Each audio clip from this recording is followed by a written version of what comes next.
Donc, je suis Laurent Bernard. Je vais vous présenter ce soir le modèle contexte protocole. Alors, ça va être beaucoup plus terre à terre et beaucoup moins métaphorique. Je vais d'abord vous rentrer un petit peu dans les détails de ce protocole, qui est quand même très récent. Je vais vous présenter également une démonstration d'un cas simple de développement d'un serveur. Ça peut toujours être intéressant pour vous. Après, nous parlerons un petit peu des avantages de MCP par rapport aux autres approches qui existent déjà. Et enfin, on fera un petit détour par les problèmes de sécurité que le protocole peut faire apparaître.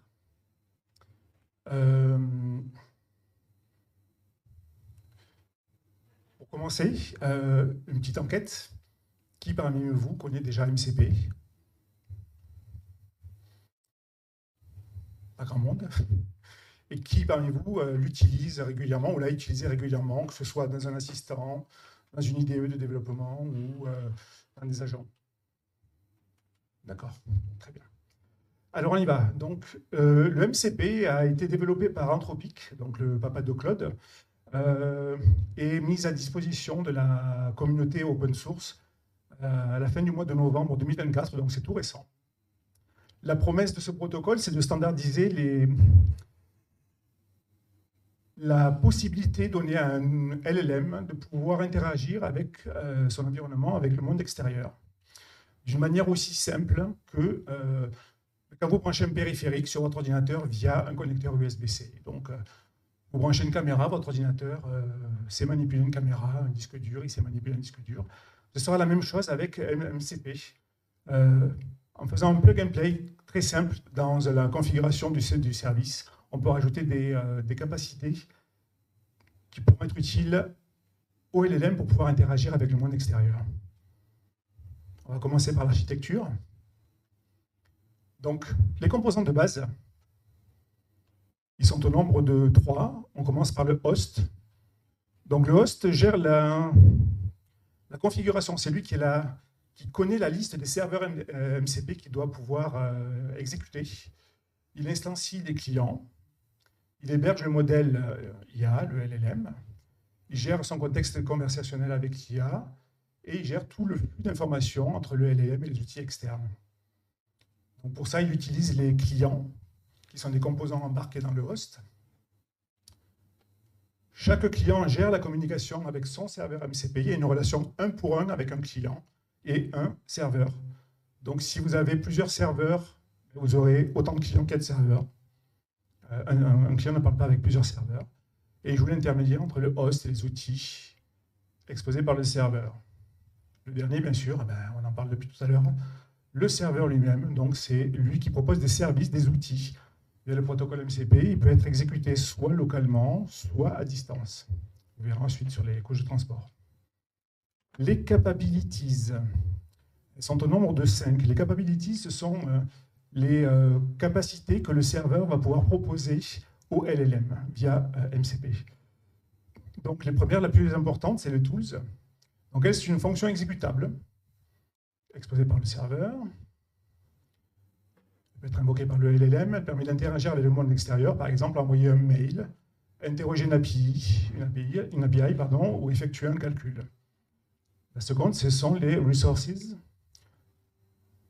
assez proches des tools, sauf qu'elles sont en lecture seule. Elles permettent d'exposer au LLM que des informations qu'il ne pourra pas modifier, par exemple un fichier, une table de base de données ou autre. Les prompts. Donc ça, c'est la capacité qu'un serveur a d'exposer des prompts qui vont pouvoir être utilisés par le LLM pour pouvoir donner des instructions pour rédiger un rapport. Par exemple, je vous donnerai un exemple tout à l'heure. Formater des données, instruction de workflow. Donc ça va permettre au LLM, sur un cas particulier, que le serveur, du domaine du serveur, pour pouvoir exécuter un prompt sur mesure. Le sampling. C'est une communication bidirectionnelle, c'est le seul où le serveur va initier la connexion avec le host. Donc ça permet au serveur lui-même de pouvoir solliciter le LLM pour effectuer par exemple un travail de génération de contenu, de structuration de données ou autre. Et le dernier, c'est le routes. Le routes, c'est une c'est le client qui va indiquer au serveur son domaine sur lequel il peut travailler. C'est juste une suggestion, le serveur n'est pas obligé de suivre, hein, il fait ce qu'il veut. Mais potentiellement, voilà, on va dire que si on a un serveur qui doit avoir accès à un file system, donner la racine du répertoire sur lequel il doit pouvoir travailler, pareil pour une URL ou sur un repository Git. Bon. Sur ces 5 capabilities, en fait, on remarque dans ce tableau que seuls les tools sont utilisés systématiquement, sinon ce ne serait pas trop d'intérêt. Les ressources et les prompts sont quand même pas mal utilisés. Par contre, les 2 derniers, le sampling et le roots, pour l'instant, ne sont quasiment pas implémentés. Il y a très peu de systèmes de SDK qui implémentent le sampling et le roots. Voilà un petit exemple, donc, le host qui embarque le LLM. Là, il a 2 clients qui communiquent chacun avec son serveur. Et on a un serveur qui communique avec une base de données, qui expose une base de données, en lecture ou en écriture, un file system, du calcul ou un appel au Web API. On passe ensuite au protocole de communication. Tout se passe en JSON RPC. Donc, le JSON Remote Procedure Call. Tous les échanges entre le client et le serveur se font par des échanges JSON RPC. C'est un protocole d'appel de procédure à distance. Format JSON, donc l'avantage, c'est qu'il est facilement lisible par un humain, et donc c'est facile pour pouvoir débugger un petit peu ce qui se passe dans les tubes. Il est indépendant du lagage, donc je peux avoir un client en Python qui communique avec un serveur en .NET, par exemple. Voilà. Et donc tous les flux sont en JSON RPC. Voici un exemple concret, donc un appel d'une procédure distante. Donc on a le client, donc le client MCP, qui va envoyer un appel sur le serveur MCP. Donc, finalement, c'est assez lisible. Donc, là, on voit que le client réclame l'appel d'une méthode toCall en passant comme paramètre weather et des arguments de l'appel sur location et date. Donc, ça permet au client de solliciter une méthode distante qui s'appelle weather, et en lui passant 2 paramètres, location et date. Le serveur fait sa petite bidouille et répond au client en lui envoyant toujours dans une trame JSON RPC. Mais le résultat, donc dans ce cas-là, température 36, je pense que je suis un petit peu en dessous de la réalité, et ciel dégagé. Enfin, on va discuter de la couche de transport. Donc, 3 couches de transport sont supportées par MCP. La première, qui était la plus utilisée au départ, c'est la standard I/O. Donc, on va utiliser les entrées-sorties standards de votre machine. Donc, elle est utilisée pour une communication locale. Donc, dans ce cas-là, le client et le serveur doivent s'exécuter sur la même machine. Le client lance le serveur dans un sous-processus. Donc, c'est important de bien comprendre cela parce que voilà, il hérite des droits, le serveur hérite du droit du client à comprendre s'il y a des risques de sécurité potentiels. Tous 2 communiquent en standard in et standard out. Donc, le client va lancer une requête en JSON RPC dans le standard in, dans l'entrée standard, et le serveur va répondre dans la trame JSON RPC dans la sortie standard qui va être captée par le client pour pouvoir ensuite faire le traitement. Donc c'est simple, c'est rapide, il n'y a pas besoin de réseau, mais ce n'est pas très pratique, ça oblige à avoir le serveur sur la machine. Donc, il y a 2 autres protocoles, le Streamable HTTP et le HTTP plus SSE, Server Sent Events. Tous les 2 sont utilisés pour faire des communications à distance, donc via HTTP. Les clients et les serveurs donc, peuvent s'exécuter sur des machines différentes, pas obligatoirement, mais bon, dans la démonstration que je vous ferai, bien sûr, le serveur est sur ma machine, mais le serveur peut être sur le cloud, ça peut être une lambda chez Amazon ou autre. Donc très pratique. À noter, comme c'est un protocole qui évolue encore beaucoup, HTTP plus SSE avait quand même quelques lacunes. Il fallait ouvrir 2 endpoints, un pour le HTTP, un pour le SSE, difficile à équilibrer, bon, un petit peu complexe. Il a simplifié tout ça avec Streamable HTTP, et du coup, HTTP plus SSE est désormais déprécié depuis le mois de mars. Donc, il est encore supporté, mais il va bientôt disparaître. À noter quand même qu'il y a un effort de sécurité. Les 2 protocoles supportent l'authentification OAuth 2. terminer, le cycle de vie, qui est quand même particulier. C'est important que vous compreniez comment fonctionne le cycle de vie dans le protocole MCP. La première partie, on va lancer le host, qui va aller récupérer la configuration des serveurs. En général, c'est un fichier JSON qui se balade quelque part sur la machine. Et pour chacun des serveurs, il va instancier un client. Donc le host récupère la configuration des MCP serveurs. Là, on voit que dans ce cas, il n'y a qu'un seul serveur. Il pourrait y en avoir plusieurs. Un serveur Weather MCP qui est en remote et avec l'URL du serveur MCP qui est là sur un local. On pourrait bien sûr mixer des serveurs en local, en standard I/O, des serveurs remote. Enfin, il n'y a aucun problème. Et on peut en mettre autant qu'on veut. Ce qui n'est pas d'ailleurs une bonne pratique. On verra après.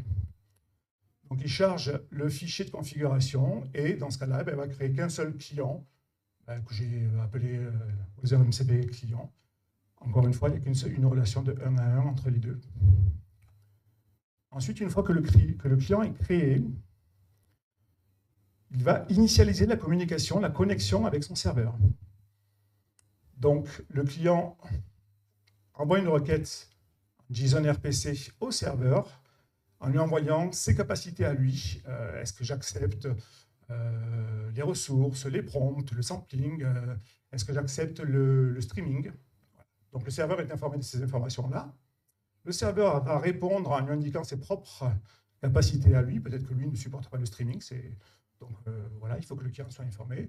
Et une fois qu'ils se sont mis d'accord tous les deux, le client acquitte que la communication est bien initialisée, que ça peut commencer à communiquer ensemble. La phase très importante de découverte, c'est un petit peu là où la magie opère, la magie du MCP opère. Donc, le host, avec son client, va réclamer le host va, pour tous les clients qu'il a instanciés, va réclamer la liste des tools, des prompts, de toutes les ressources qui sont disponibles sur le serveur. Le serveur va lui remonter toutes ces informations-là. Donc, dans ce cas-là, il lui dit qu'il a une méthode getWeather, etc., etc. Donc, voici un exemple de réponse du serveur sur le cas précédent. Donc, le client lui a envoyé un appel pour avoir la liste des tools, et le serveur lui répond donc une liste de tools qui est à disposition, il n'en a qu'un seul. Donc, c'est une méthode getWeather. La description, qu'est-ce que fait cette méthode? La liste des paramètres, donc 2 paramètres, location et date, et la description des paramètres. C'est très important parce que ce sont ces informations qui vont être ensuite rajoutées au contexte du LLM pour que le LLM soit capable de dire eh bien, tiens, on me demande de donner le temps à tel endroit, à telle date. J'ai un tool qui fait vers ça, donc je vais utiliser ce tool. Donc la description est très très importante. Vous verrez dans l'exemple comment, en Python par exemple, on peut créer ce serveur qui retourne des informations. Alors, ça ne sera pas exactement celui-là, mais comment retourner les bonnes informations pour que le LLM puisse opérer sur les tools qui sont envoyés. Donc, le host va rajouter, alors il va agréger toutes les capacités de tous ses clients. Donc là, il n'y en a qu'un seul, c'est plus pratique. Il va faire sa popote via du function calling ou du tool use. Il va rajouter ses outils dans le contexte du serveur, du LLM, pardon, qui, du coup, acquiert une nouvelle capacité. Donc là, il peut faire la météo. L'autre partie qui est quand même très intéressante aussi, c'est le cœur du réacteur, c'est la partie opération. Donc, concrètement, comment ça se passe? Un utilisateur de cloud, par exemple, ou de votre agent, va demander quel temps il va faire demain à Marseille. Il envoie cette requête au host, puisque c'est lui qui intercepte les requêtes, puisque c'est lui qui héberge le LLM. Et il va router ça vers le LLM, tout simplement. Voilà, pardon. Le LLM voit qu'on lui demande de trouver la météo à un lieu particulier, à une date particulière. Bon, on lui a chargé des outils, donc maintenant il sait qu'il va pouvoir utiliser l'outil getWeather et qu'il a besoin de 2 paramètres avec la location, donc la ville, et la date. Donc demain, c'est le 2 juillet. Il renvoie ça au host. Le host, donc alors c'est encore une fois, c'est du function calling. Il y a différentes manières entre le LLM et le host pour pouvoir opérer ça. Le host va du coup comprendre qu'il doit solliciter le client correspondant à la méthode, à l'outil getWeather. Il va demander au client de faire l'appel sur le serveur avec les paramètres, la bonne méthode. Le serveur va faire sa petite popote et appeler par exemple une API de météorologie et va retourner le résultat, température et conditions. Le host va renvoyer ça au LLM qui en retour va analyser, enfin va traiter tout le contexte et va répondre d'une manière en langage naturel au client, on va la renvoyer à l'utilisateur et la réponse va aller jusqu'à l'utilisateur.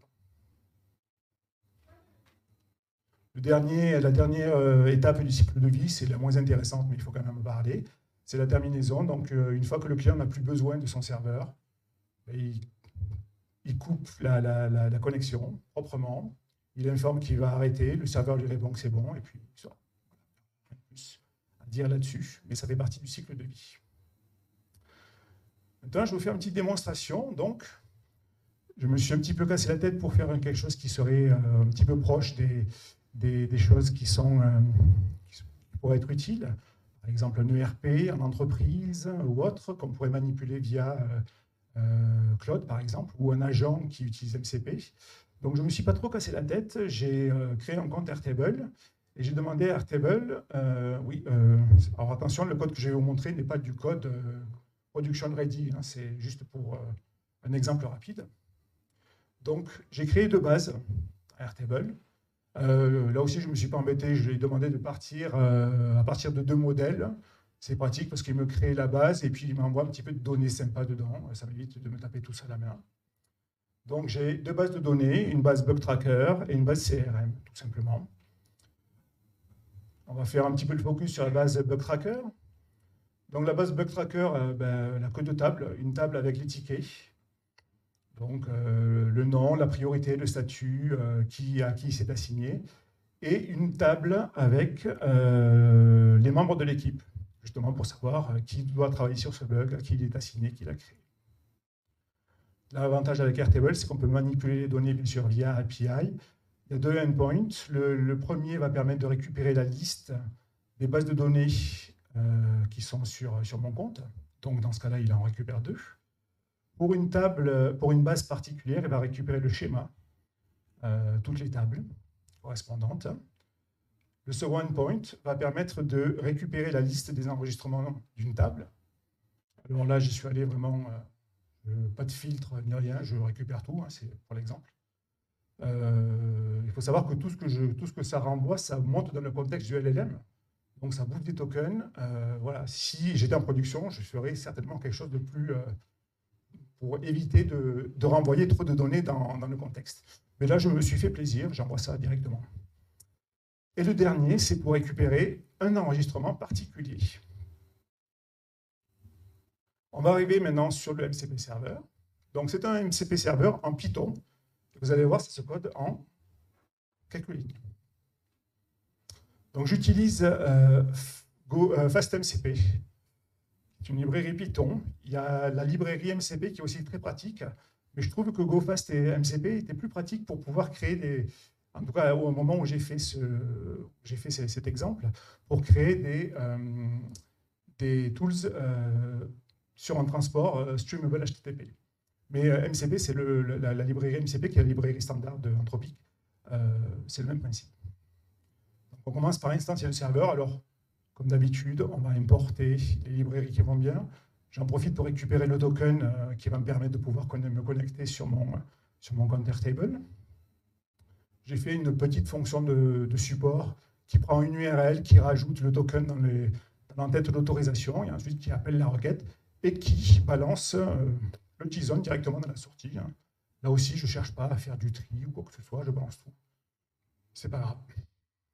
Encore une fois, en production, il ne faudrait pas faire comme ça. Et là, on crée le serveur. Donc, ça se fait en une ligne, la création du serveur.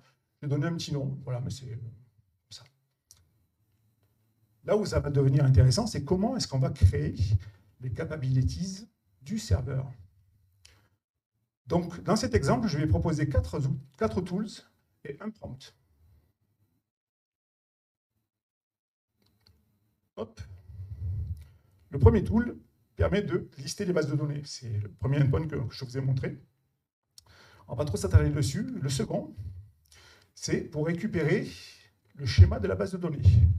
On va s'attarder un petit peu plus sur celui-là parce qu'il est intéressant, parce qu'il a un paramètre, c'est tout. Alors, qu'est-ce qui se passe? Là, je vais poser un décorateur sur la fonction. C'est une fonction asynchrone parce qu'il y a une base de données, enfin un appel API, pardon, derrière. Donc, c'est cette simple annotation qui va permettre au framework FastMCP de faire de l'introspection sur ma fonction et qui va récupérer à la fois la signature, le nom, la signature de la fonction, le type du paramètre, mais, et c'est là, encore une fois, que la magie opère, le docstring, la documentation de ma fonction.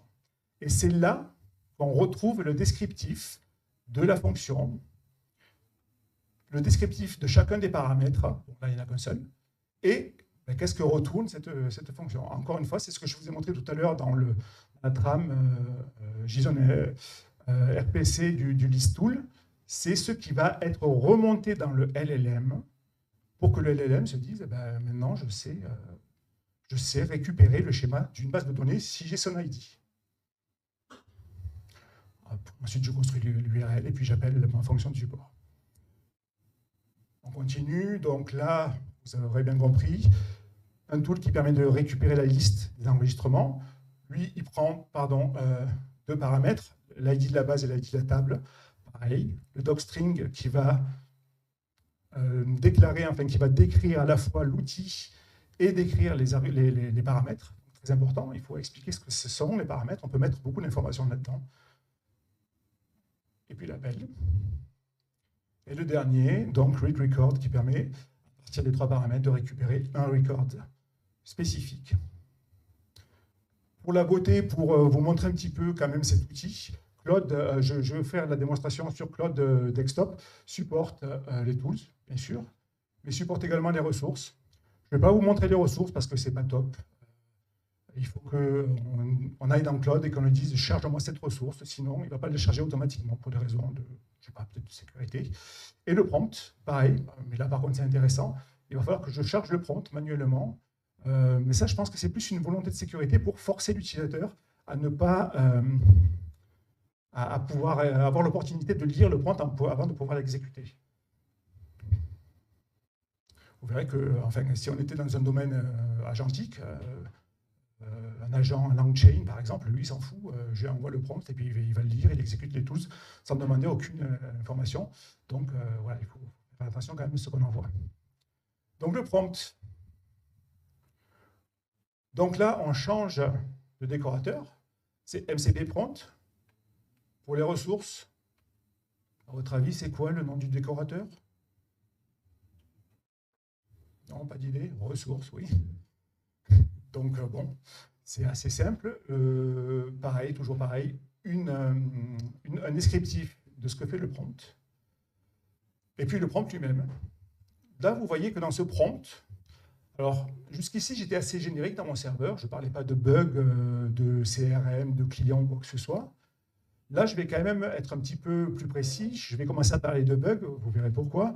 Et je vais, dans ce prompt, j'indique au LLM qu'est-ce qu'il doit faire si je lui réclame de me retourner la liste des bugs actifs.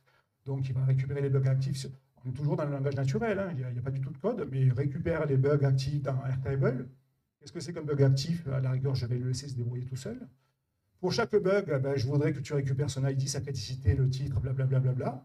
Ton URL, je te donne quand même l'information pour que tu saches construire l'URL. Donc, une URL, c'est airtable / database ID / table ID / record ID.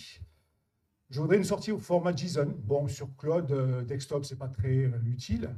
Mais si j'avais un agent derrière que je veuille récupérer ces informations-là pour pouvoir les traiter en automatique, il vaut mieux que ce soit au JSON.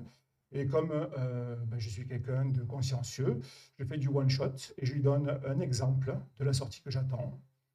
Claude Desktop ou O4 Mini s'en sortait très bien, comme ça. Quand j'ai essayé avec Gemini Flash, dans la partie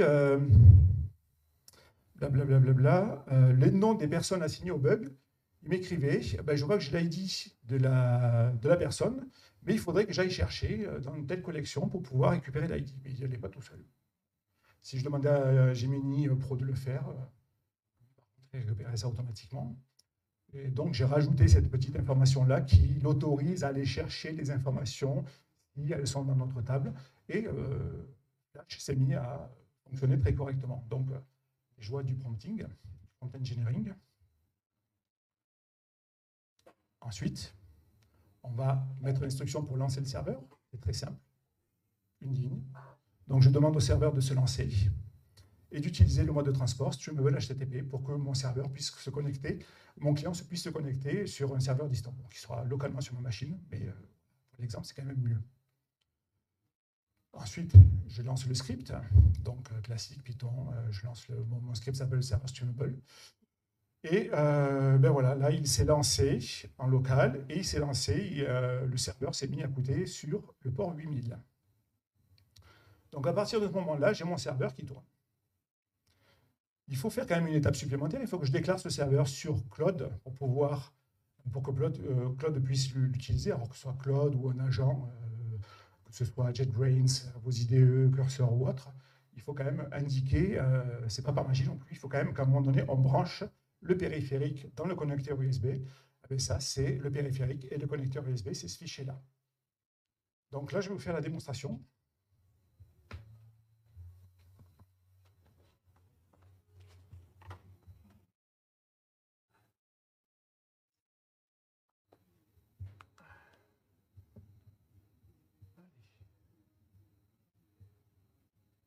Donc ça, c'est le code, on s'en fiche un petit peu. Alors, pratique. Donc là, on n'est pas dans Claude, je pense que vous l'aurez remarqué. C'est juste un petit outil très pratique.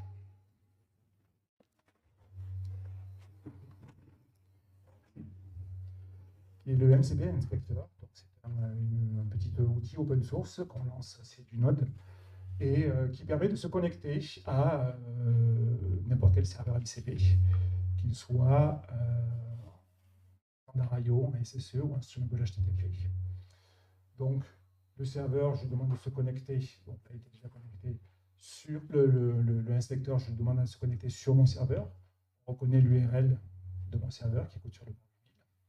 Et là, je peux récupérer les ressources, il n'y en a pas, le prompt. Allez. Voilà. Voilà, je ne sais pas qu'est-ce qu'il fait là. Je vais traduire, ok, très bien. Donc, je peux récupérer le prompt, je peux même le voir. Voilà. Les outils, les tools. Donc, je peux récupérer les tools, je peux les voir, je peux les exécuter. Je peux même récupérer les paramètres. Donc, je vais récupérer le schéma de la base CRM. J'ai pris son ID qui était retourné. Je l'exécute. C'est un petit peu plus long là. Donc ça, c'était pratique quand vous développez pour pouvoir tester le serveur. Il était bloqué. Donc là, on va passer à Claude. Lancer là.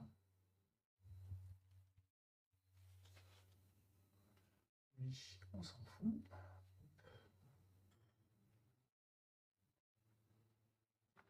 Je suis ambidextre, mais uniquement de la main droite. Donc Claude, j'imagine que vous avez l'habitude. Je vois que Claude a bien chargé mon serveur MCP.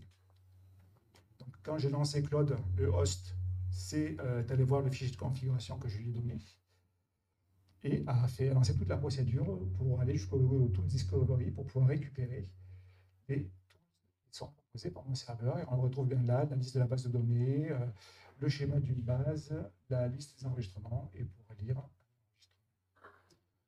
Donc là, je vais poser le micro, et je vais commencer à parler avec mon Claude.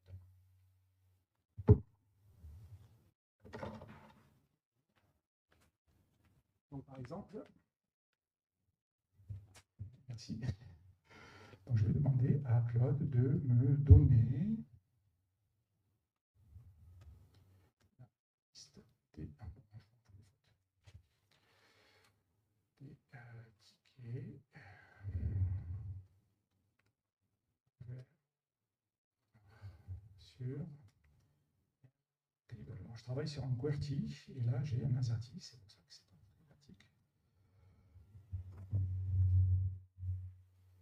Donc là, Claude réfléchit.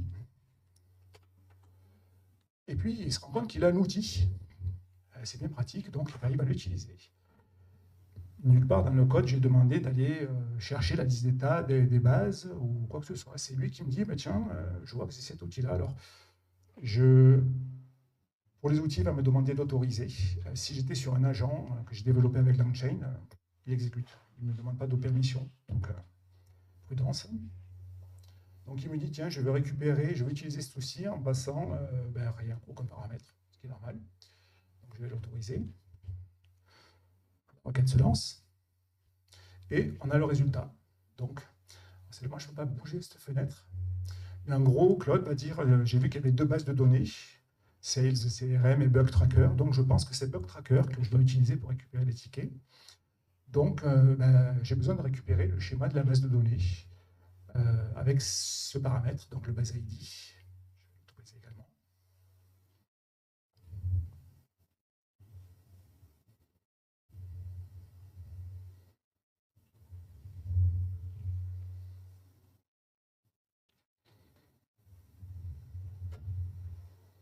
Voilà, donc sa réponse, enfin la réponse du serveur. Donc maintenant, il a vu qu'il avait une table qui s'appelait Issues, je crois, Bugs and Issues. Donc, il se dit, c'est cette table très certainement qui va être utile. Peux-tu me donner les enregistrements de cette table, donc l'ID de la base et les deux paramètres. Donc là, on retrouve bien les trames, les procédures avec les paramètres qu'on avait donnés précédemment. Voilà. Il ne scrolle pas tout seul, tiens. Et donc, voilà, et maintenant, il a tout ce qu'il faut.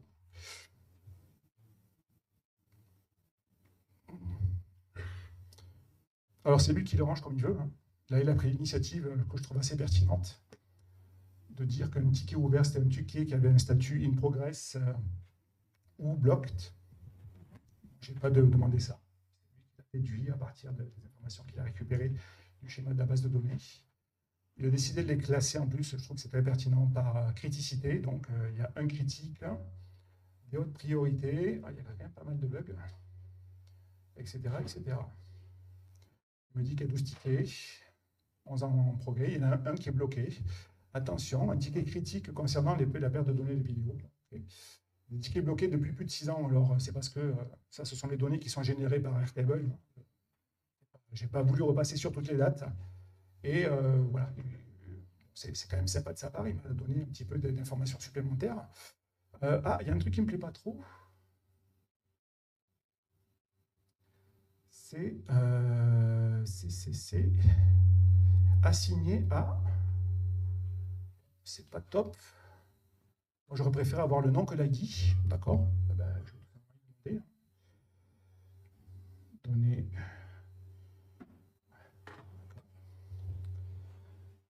Non, c'est bon, merci. De la personne assignée.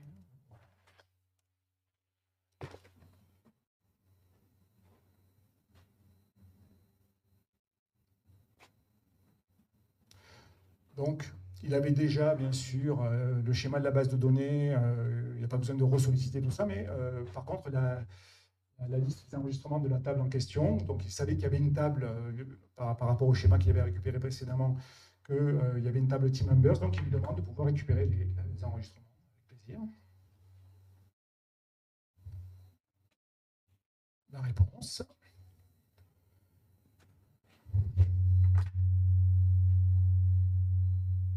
Et voilà. Et du coup, maintenant, je vois la personne assignée.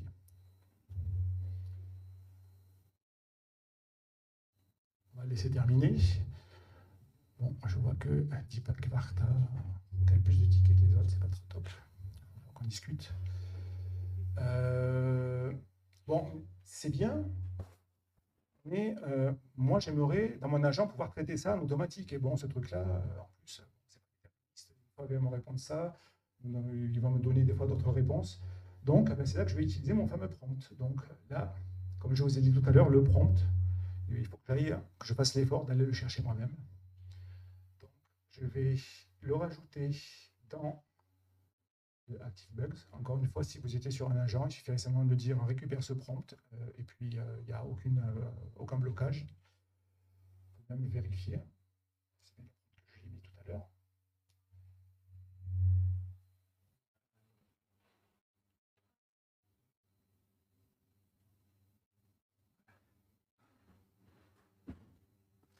Et donc là, il va utiliser ce prompt.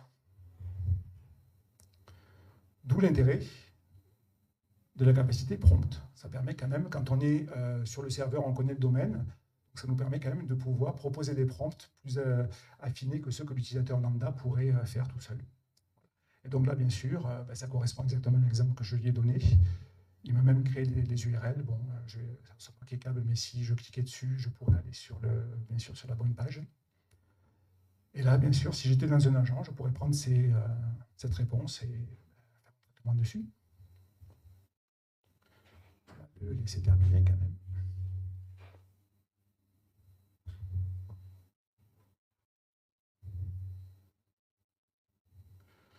Ok, c'est bien. Bon, je vous ai montré Bug Tracker, mais en fait, je pourrais très bien lui demander également de me donner la liste des clients, puisque sur mon Airtable, j'ai également ma base de CRM.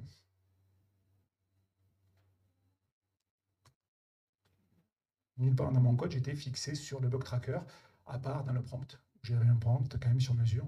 Bien sûr, ce n'est pas un prompt que je peux utiliser pour afficher les clients.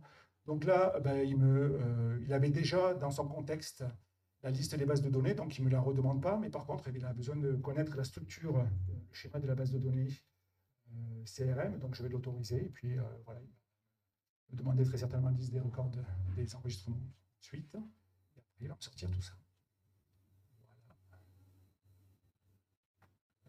J'espère que j'ai cliqué sur OK, oui. Et ben voilà. Donc c'est pratique, hein. Vous pouvez brancher votre CRM, votre ERP directement sur Cloud avec juste un serveur MCP. Sur Cloud ou sur n'importe quel agent qui supporte, bien sûr, ce protocole. On va revenir sur la présentation. Très bien. OK. Bon, j'espère que ça vous a plu. Vous voyez, c'est très simple de développer un serveur MCP, alors Python, mais il y a des tas d'autres librairies, d'autres langages qui permettent de le faire. Hein. Ce n'est pas lié à Python, bien sûr. Maintenant, ceux qui connaissent un petit peu vont me dire, oui, c'est bien, mais ça existe déjà. Hein. Le function calling, c'est pas nouveau. Les agents React permettent de pouvoir aussi traiter des outils sans passer par des serveurs, etc. etc. Il y a quand même de gros avantages à utiliser le MCP. Ce protocole par rapport à ces approches déjà existantes. Le premier, c'est le problème de l'intégration MN. Donc sans MCP, j'ai mon LLM, là, mon agent. Pourquoi il est là, lui qui a besoin de se connecter sur une base de données, sur un file system et sur une API. Très bien, bon, ça va. Je vais créer mes 3 fonctions. Je vais les annoter dans mon agent pour qu'elles puissent faire ça. L'embêtant, c'est qu'on me demande de créer d'autres agents qui vont faire ça, et du coup, je vais démultiplier un petit peu toutes ces connexions. Alors qu'avec MCP, il suffit simplement que je crée 3 serveurs MCP, que j'utilise mon serveur LLM avec un adaptateur MCP, avec un client MCP, et puis lui, c'est communiqué. Si je rajoute d'autres agents, ils pourront tout simplement récupérer ces informations-là. Il suffit que je les mette dans le bon fichier de configuration. Ils ont juste besoin de savoir se connecter sur un host MCP. C'est quand même beaucoup plus simple. Ensuite, il y a l'indépendance du langage, qui a également des implications organisationnelles. Donc, je suis dans une boîte où j'ai un département qui développe de l'IA, donc bon, bien sûr en Python. Hein. Ils développent des tas d'agents et ils ont besoin, à un moment donné, de pouvoir accéder à l'ERP de l'entreprise, au site web de l'entreprise, à la CRM, etc. etc. Donc, on va solliciter nos amis du département IT qui, alors, eux, bien sûr, ils développent en Java, en JavaScript, en Node, en .NET. Mais c'est pas grave. Eux, ils vont se connecter ils vont faire tous les développements, ils ont l'habitude, ils font des API tous les jours.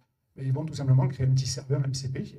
Encore une fois, il y a des librairies qui peuvent, dans tous ces langages-là, hein, et même dans d'autres, ils vont créer le serveur et du coup, même si ce sont des langages différents, même si ce sont des personnes différentes qui ont fait ça, le partage du travail est quand même mieux réparti, c'est plus simple à pouvoir organiser.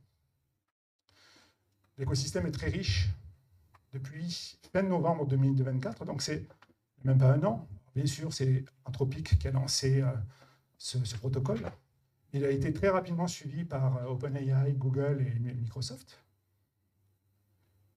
La plupart des grandes IDE ont suivi, Cursor, Windsurf ont été les premiers, JetBrains, Visual Studio Code, maintenant proposent des connecteurs MCP. Les clients qui génèrent du code comme Cloud Code ou le tout nouveau Gemini CLI sont déjà capables de pouvoir communiquer avec MCP. Bien sûr, les SDK, LangChain, LlamaIndex ou AutoChain, mais également dans le domaine Java, Spring AI, Quarkus, les .NET et Node, bien sûr, peuvent communiquer. Donc, il y a un énorme écosystème déjà qui s'est enrichi et qui est déjà compatible avec le protocole MCP. On va quand même terminer sur une note un petit peu négative. On va parler de sécurité.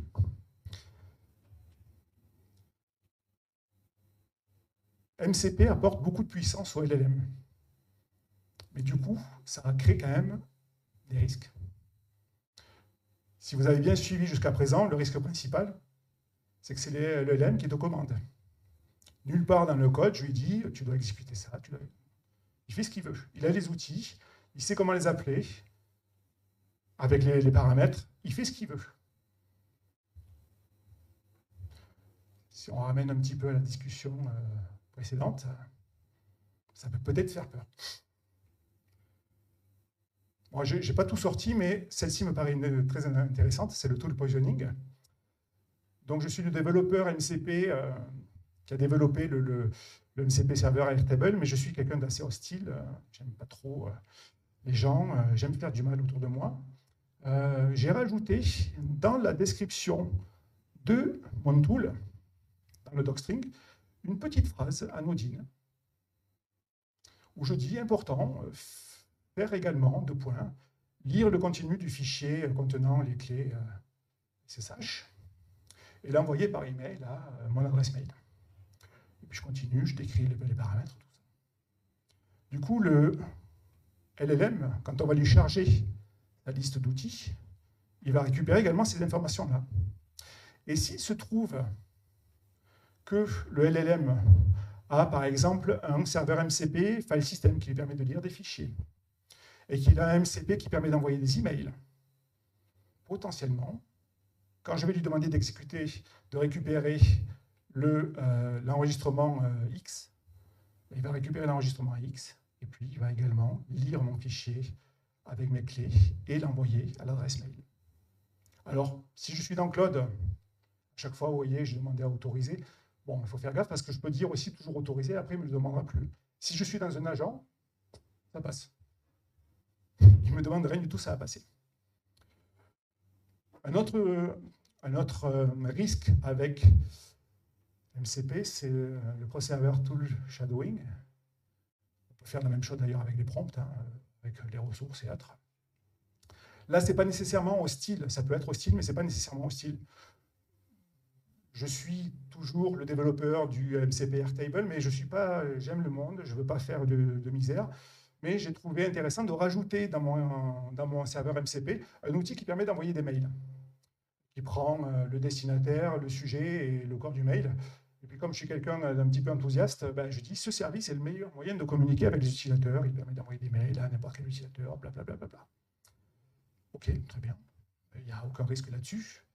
Si ce n'est que peut-être vous, dans votre cloud MCP, dans votre cloud desktop ou dans vos agents d'entreprise, vous avez déjà embarqué, je sais pas, un MCP Gmail qui est utilisé pour envoyer des mails à vos collaborateurs, enfin, à tous vos mails d'entreprise. Le LLM, donc, quand il va charger des outils, il va charger à la fois votre serveur MCP Gmail et charger cet outil-là. Et puis, à un moment donné, peut-être que vous allez demander d'utiliser, enfin, d'envoyer un mail à quelqu'un. Et donc, le LLM, là, il va se dire, ben, j'ai 2 outils qui permettent d'envoyer des mails, lequel je vais prendre. Bon, celui-là, ça a l'air d'être le meilleur. C'est moi qui l'ai codé, c'est normal. Donc, je vais utiliser celui-là. Et donc, du coup, avant, vous envoyez tous vos mails par Gmail, et puis là, vous commencez à envoyer des mails par un truc que vous ne connaissez pas. Bon, ça pourrait être complètement hostile aussi. J'aurais pu faire exprès, j'aurais pu être proxy, récupérer les informations du mail, ensuite demander au LLM d'utiliser un autre outil pour envoyer ça, et puis faire ce que je veux avec. Mais voilà. Donc, il y a d'autres risques, hein, mais on pourrait y passer un bon moment. Sur la sécurité, on peut toujours passer des heures. Moi, ce que je vais vous donner ici, c'est ce que je pense être les bonnes pratiques. Le minimum, il y a certainement beaucoup plus de choses à faire. Le minimum, c'est utiliser uniquement seulement les serveurs MCP de confiance. Ne vous branchez pas sur des serveurs MCP que vous ne connaissez pas, de sources que vous ne connaissez pas. Si vous téléchargez, alors surtout si ce sont des MCP que vous exécutez localement sur votre standard IO, n'oubliez pas que le serveur MCP s'exécute dans un sous-process de votre agent, donc potentiellement avec des droits, des privilèges assez élevés. Il vaut mieux être développeur pour comprendre le code, pour pouvoir l'utiliser, parce que sinon vous prenez quand même de gros risques. Donc, source de confiance. Activez uniquement les serveurs ou les outils, parce qu'on peut activer ou désactiver les outils, quand nécessaire. Moi, sur mon cloud, je peux envoyer des SMS, je peux envoyer des mails, je peux aller dans mon Drive, je peux aller sur Airtable. Je les désactive systématiquement tous. Parce que je ne voudrais pas que lors de ma discussion, ou je ne sais pas, même à la rigueur, je suis en train de faire un rapport pour un client, je charge des données, et dans ce rapport, il y a marqué envoyer un mail à telle personne. Le LLM, potentiellement, il va se dire, tiens, il me demande d'envoyer un mail. C'est dans mon contexte, je vois le truc. J'ai un outil qui me permet d'envoyer des mails, mais je vais envoyer un mail. Donc, si je n'ai pas besoin du service, je n'active pas. C'est très facile à activer. Bon, dans Cloud, c'est très rapide. Alors, je vous parle de Cloud parce que c'était le plus visuel pour vous faire la démonstration, mais la puissance quand même du MCP, c'est beaucoup pour les agents, bien sûr. Dans les agents, il suffit simplement de désactiver, enfin de supprimer dans le JSON les serveurs qui sont utiles. Également, limitez le nombre des serveurs MCP utilisés. Si vous développez des agents, ne vous amusez pas à faire des copier-coller de l'agent précédent pour pouvoir configurer votre nouvel agent, parce qu'il y a potentiellement des outils dedans qui ne servent à rien. Vous allez en rajouter d'autres et vous allez augmenter à la fois le risque d'hallucination, encore une fois, tout se charge dans le contexte, et puis des problèmes potentiellement de shadowing, où vous allez avoir des outils qui vont avoir la même fonction, et le LLM sera obligé de faire un arbitrage entre les deux. Et pour ceux qui se sentent le plus, peut-être avec l'inspector, essayez de contrôler quand même les capacités des serveurs. Donc, se connecter au serveur. Alors, vous ne pouvez pas voir le code, surtout si c'est un serveur distant, mais vous pouvez au moins voir la liste des outils, les descriptions et les paramètres. Comme ça, vous pouvez savoir un petit peu qu'est-ce qui se passe derrière, en tout cas, voir s'il n'y a pas de code hostile dans ce qu'on vous envoie. Je pense que j'ai fait le tour. Voilà. Est-ce que vous avez...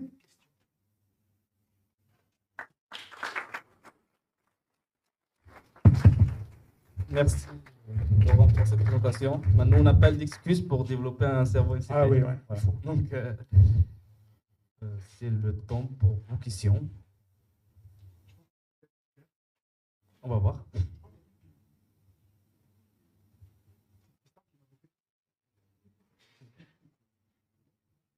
Un, deux. On a des questions? Pas de questions.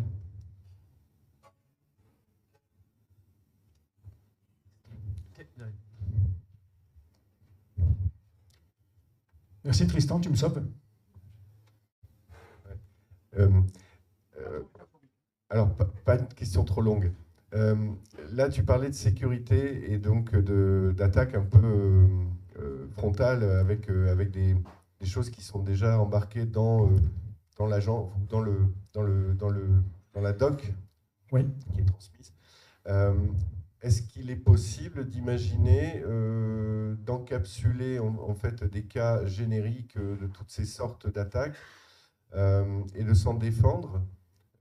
Ça, c'est une première partie de question, c'est-à-dire est-ce qu'il y aurait des bonnes pratiques un peu déontologiques pour le MCP, pour l'agent, pour qu'il il se dépatouille de ce type de choses? Qu'est-ce que ça nécessiterait? Et deuxièmement, est-ce qu'on peut imaginer qu'il y ait déjà des attaques dormantes dans des contenus qui traînent dans des bases de données parce qu'elles ont déjà anticipé des choses ou des traitements MCP à venir ou que tu implanteras plus tard? Alors pour la seconde question, je serais capable de te répondre. Potentiellement, oui, encore une fois. C'est pas toi que je vais apprendre le prompting, le contexte. Le LLM, si on charge des données qui contiennent des instructions qui sont potentiellement peuvent entraîner l'appel d'outils qui sont chargés dans le LLM, il y a potentiellement ce risque-là. Ensuite, pour essayer de mettre des garde-fous pour éviter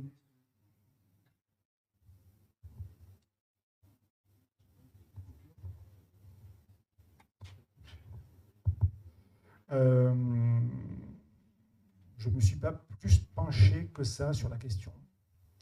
Je pense qu'il y a, bon, déjà, encore une fois, le protocole MCP est quand même très jeune. On peut espérer quand même que la communauté réagisse à ce genre de risque et puis apporte peut-être des solutions. Et puis peut-être essayer, moi je ne sais pas, naïvement, je dirais, de mettre un prompt système avec des garde-fous. Ok, ciao. pour peut-être essayer de limiter le champ d'action du LLM quand il va recevoir du contenu à destination en provenance de son client MCP. Mais bon, ça, c'est compliqué pour lui parce qu'il ne sait pas peut-être nécessairement quelle est l'origine des données qu'il reçoit. Donc, à creuser. Une deuxième question.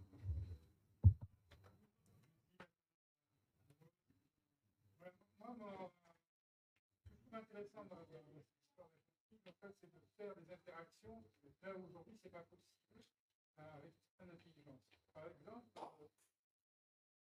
bon, une API expose une certaine interaction, un certain nombre de points qui permet de faire des choses très bien applicables. Donc, maintenant, il y a des gens, par exemple, moi j'ai une application, j'ai envie d'interagir avec une autre sans nécessairement, pas forcément, à une API.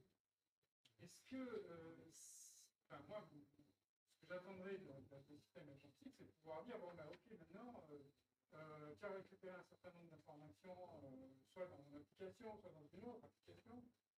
Maintenant, est-ce que tu peux aller sur telle autre application et aller comprendre comment l'écran est fait, quels sont les champs, et récupérer les informations, aller les mettre là-dedans et lancer, introduire un nouvel enregistrement. Donc c'est en fait une espèce de serveur qui découvrirait intelligemment l'application. Est-ce que c'est des choses fantasmées ou ça, on est en train de travailler? Alors là, on sort du modèle contexte protocole. Là. Vous aurez vraiment le champ beaucoup plus grand. Le modèle contexte protocole, lui, il va juste exposer. C'est pour amener un petit peu, en gros, la comparaison que vous faisiez avec une API. C'est une API orientée LLM standardisée. Il n'y a rien de plus, il n'y a pas d'intelligence dans le MCP. Après, la possibilité d'avoir des automatismes de découverte, on voit déjà des agents qui sont capables de pouvoir aller sur un site internet. Bon, ils interagissent plutôt via le code qui est produit par le site, mais ils sont capables de pouvoir, comme j'ai fait tout à l'heure d'ailleurs, c'était le serveur MCP retourner des informations et c'est tout simplement le LLM qui disait, bah, tiens, dans le schéma de la... Donc déjà, je vois deux bases de données, une qui s'appelle BugTracker et l'autre qui s'appelle CRM, donc je pense que c'est plutôt dans BugTracker que je devrais aller voir. Moi, j'ai donné aucune information. Il a récupéré le schéma, il a vu, il a regardé un petit peu le schéma et les données également qu'il a récupérées après. Il a compris qu'un ticket ouvert, c'était plutôt dans tel statut ou tel autre et pas... Donc il y a déjà quand même cette capacité à pouvoir s'adapter à son environnement. Je ne sais pas si je réponds à...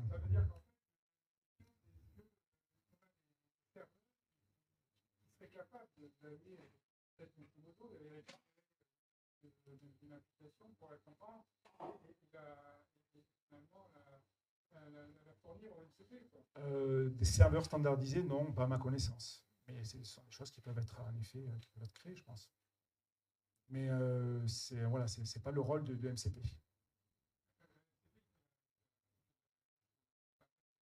C'est de l'infrastructure, oui, tout à fait. Tout à fait. Les serveurs pas vraiment. Encore une fois, pas de manière standardisée, à ma connaissance. Je ne dis pas que je connais tout. Je ne vois pas de produit qui saurait faire ce que je vous dis de manière très généraliste. Mais pourquoi pas, hein.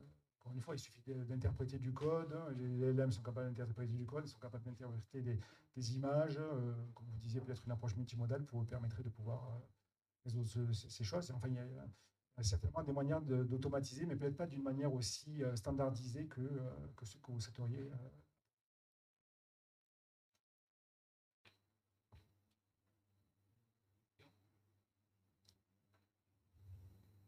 La pizza. Merci.